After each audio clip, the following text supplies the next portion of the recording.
మన చిత్రం పేరు భైరవం. నటీనటులు బెల్లంకొండ సాయి శ్రీనివాస్, మంచు మనోజ్, నారా రోహిత్, అదితి శంకర్, ఆనంది, దివ్యా పిల్లై, శరత్ లోహితాశ్వ, జయసుధ, అజయ్ తదితరులు. సంగీతం శ్రీచరణ్ పాకల. ఎడిటింగ్ చోటా K Prasad. Cinematography Hari K వేదాంతం. నిర్మాత కె రాధామోహన్.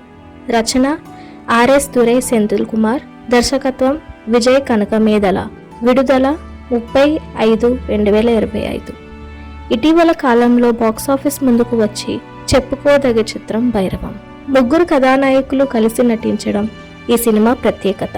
ప్రచార కార్యక్రమాలు కూడా అందుకు తగ్గట్టుగా సందడిగా సాగాయి. కథేంటో చూద్దాం. వారాహి అమ్మవారి ఆలయానికి 1000 కోట్లు విలువ చేసే భూములు ఉంటాయి. వాటిపై మంత్రి అనగా శరత్ లోహితాశ్వ కన్ను పడుతుంది.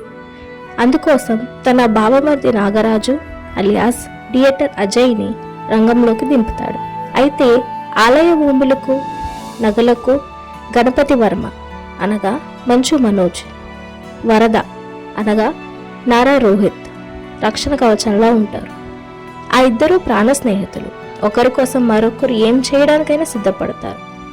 తరాలుగా వాళ్ళ కుటుంబాల మధ్య అదే స్నేహబంధం ఉంటుంది. ఆ ఇద్దరికి పరమ విధేయుడు శ్రీను అనగా బెల్లంకొండ శ్రీనివాస్. మంత్రి తన స్వార్థం కోసం ప్రాణ స్నేహితులైన గణపతి, వరద మధ్య చిచ్చు పెట్టేందుకు ప్రయత్నిస్తాడు. మరి అతని ప్రయత్నం ఫలించిందా? గుడి భూముల్ని కాజేశాడా? స్నేహితుల్ని విడిపోయారా?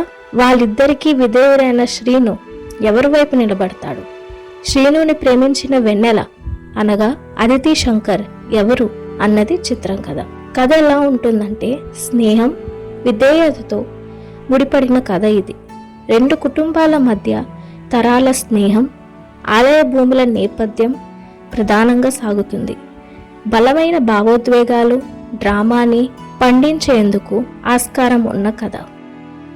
ఎవరెలా చేశారో చూద్దాం రండి. బెల్లంకొండ సాయి శ్రీనివాస్, మంచు మనోజ్, నారా రోహిత్ బలమైన పాత్రల్లో కనిపిస్తారు.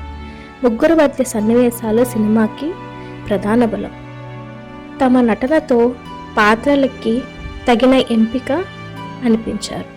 విశ్వాసం, విధేయత కలిగిన యువకుడిగా సాయి శ్రీనివాస్ నటన ఆకట్టుకుంటుంది. పోరాట ఘటనలతోనూ ఆకట్టుకుంటారు. ఆయనకి అదితి శంకర్కి మధ్య సాగే ప్రేమ సన్నివేశాలు, పాటలు, కమర్షియల్స్ హంగులు వస్తున్నాయి. నిజాయితీ, పెద్దరికం నింపుకున్న వరద పాత్రలో నారా రోహిత్ ప్రేక్షకుల్ని కట్టిపడేస్తారు.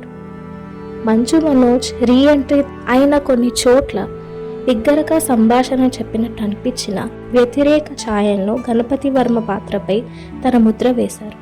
నారా రోహిత్కి జోడీగా నటించిన దివ్యా పిల్లై, మంచు మనోజ్కి జోడీగా నటించిన ఆనంది పాత్రలు సినిమాల్లో కీలకమే. వెన్నెల కిషోర్ 1-2 సన్నివేశాల్లో కనిపించి నవ్విస్తాడు. అజయ్, శరత్ లోహితాశ్వ, సంపత్ రాజ్, రాజా రవీంద్ర తదితరులు అలవాటైన పాత్రల్లో కనిపిస్తారు. సాంకేతికంగా సినిమా ఉన్నంతగా ఉంది. నేపథ్యం, సంగీతం మెప్పిస్తుంది. హరి కె వేదాంతం విజువల్స్ ఆకట్టుకుంటాయి. దర్శకుడు విజయ్ కనకమేదల పాత పద్ధతుల్లోనే కథ చెప్పారు. నిర్మాణం ఉన్నంతగా ఉంది.